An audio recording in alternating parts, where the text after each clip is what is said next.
現在時はを進めております。時は3月11日になっております。結構進めたんですけれども、資金も増えましたね。実は鉄道の方をいろいろ改築したらかなり観光客数が一気に増えまして、今観光客数は20万人寸前まで到達しております。最初は下から遊園地へ行くルートとか、左の隣町から温泉街へ行くルートとか作ってたんですが、それよりもこの大きな大間と南の町だけ行く路線とか、北の中心街から北の隣町へ行く路線だけとかみたいにすると、より観光客が増やせるってことが分かりました。どうやらその往復回数とかなんですかね、それが多いからか観光客数がだいぶ変わるみたいっていうのを私は撮影外で知りました。なので毎日1000人ぐらい観光客数が増えてる感じなんですよ。もう19万7千人。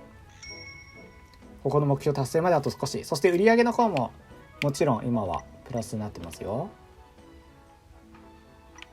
損益計算書、そうだね、黒字128億円です。素晴らしいね。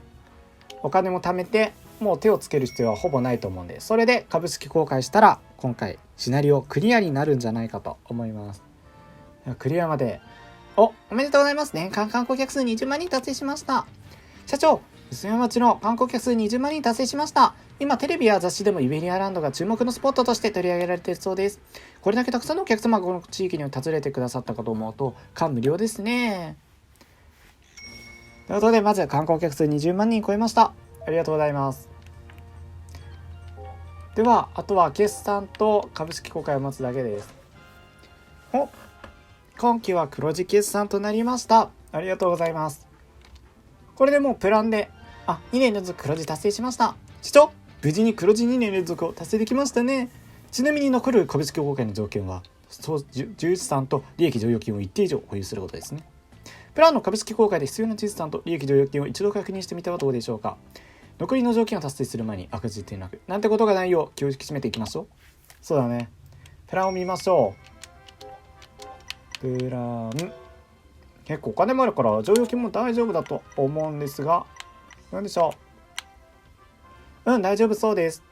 純資産に100億円以上、利益剰余金20億円以上。ではこれをやります。120日かかるみたいですよ。だから約3ヶ月4ヶ月ぐらいですね。ではここも映しててもどうしようもないと思うんで、一気にバッサリカットしちゃいます。株式公開されたみたいです。そうね、社会的な信用を得たことにより新しい株式も増えて資産の調達も楽になるわ。これからも気を引き締めて株主の期待に添えるよう頑張っていきましょう。おめでとうございます。株式会社活 AAA の評価を受けました。おめでとうございます。株式時価総額700億円達成しました。全ての目標条件を達成できました。おめでとうございます。社長、ようやくこれで全ての目標達成しましたね。先代社長からきつい額投資の株式も達成し、現に上場企業の仲間に果たすことができました。会社の知名度も上がり、創業時代で天体社長もとても喜んでいらっしゃいました。もうわしの出る幕はないようじゃのなんて冗談をおっしゃられてましたよ。実態からも観光客数20万人を達成したことに対し感謝の言葉をいただきました。なので新しいリゾート開発のモデルとしてイベリアランドが注目を浴びているとのことです。当社の遊園地のアトラクションも人気だそうです。いつか皆さんに行ってみたいですね。大変お疲れ様でした。これからのうちに頑張っていきましょう。このシナリオのプレイ上で達成しました。このまま今の町で滑り続けることもできますよ。新しいシナリオを調整する場合はシナリオメニューからタイトルを戻り、ゲームを始めるから新しいシナリオを選んでください。シナリオをクリアする順番は決まってないので、好きなシナリオを遊んでくださいね。とりあえず次のシナリオでまたお会いしましょう。ということでシナリオクリアいたしました。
ということで初めてクレジットが流れましたね。では次のシナリオ行きましょう。保存してタイトルへ戻ります。さあ続いてのシナリオはどちらになるでしょうか。シナリオ選択、今こちらです。通えることを目指してになります。おお、どう見ても京都ですね京都やね。古くからの観光資源を持つ町ですが、インフラ未整備のため観光業は振るわず、人口減少も課題です。隣接都市とのアクセスを改善し、日帰りで通える観光地化とベッドタウン化を進めましょう。住宅経済規模200億円以上、年間観光客数100万人以上、鉄道総延長120キロ以上とのことで、観光客数が100万人だってやばいじゃんいきなり5倍になりましたよ。鉄道総延長120キロ、網目状にもうするしかないのかな。それともなんか丸ノ内線じゃない、山手線みたいに環状線にしてもいいかもしれないね。外側とちょっと中心あたりをそうやってねさせるのもありだと思います。頑張って隣接させるねところもいっぱい整備してお金をかけなきゃいけないと思うんですが、資産は初期資本185億円、少なくない？ちょっと少なすぎる気がしますが行きましょう。大丈夫なのかしら。さあ時は遡ることだいぶ前になります。1955年の話です。おはようございます。社長、軽井沢部長がプロジェクトの件で話があるとのことです。早速ですが、会議を抜けましょう。お疲れ様でしたと。今日からいよいよプロジェクトが始まりますね。大きな期待のかかるプロジェクトです。我々も全力でサポートいたします。では改め今回我々が観測したこの地域についてご説明いたしましょう。この町には歴史的価値の高い寺院が今も数多く残っております。長井の観光地として有名なのは飛鳥時代に創建された法政寺と、ここに認定されている陽大寺の大仏です。この2つは歴史の授業で同じですよね。ところが町全体は交通インフラの整備が進んでおらず、観光客を込めていないのが現状です。交通インフラといえばもう一つ別の問題もあります。近年大都市である北と西の隣町の人口が飽和しつつあり、溢れた人口が出たとしてもこの町に需要が高まっています。しかしご覧の通りこの町と大都市の隣町をつながった鉄道は未だに整備されておらず、宅地開発が行われております。それで当社の出番というわけです。鉄道インフラの整備と観光開発、宅地開発を行うことになりました。当社の今回のプロジェクトが成功するこの町での当社の大きな利益は期待できますよね。明日役所の担当の方々が詳細な説明と契約の再確認のために来訪される予定です。明日に備えて当社が運営している鉄道の状況及び町の様子をご覧になってみていかがでしょうか。すでに鉄道が通ってるんですね。ちょっとだけ見ましょうか。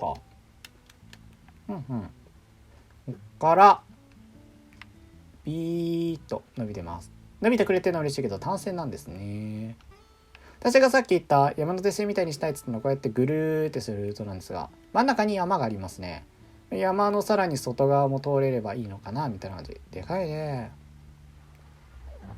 隣町、これ平坦だね。結構平坦なんでつなぐのはそんな大変じゃないと思いますが、お金はかかりますからね。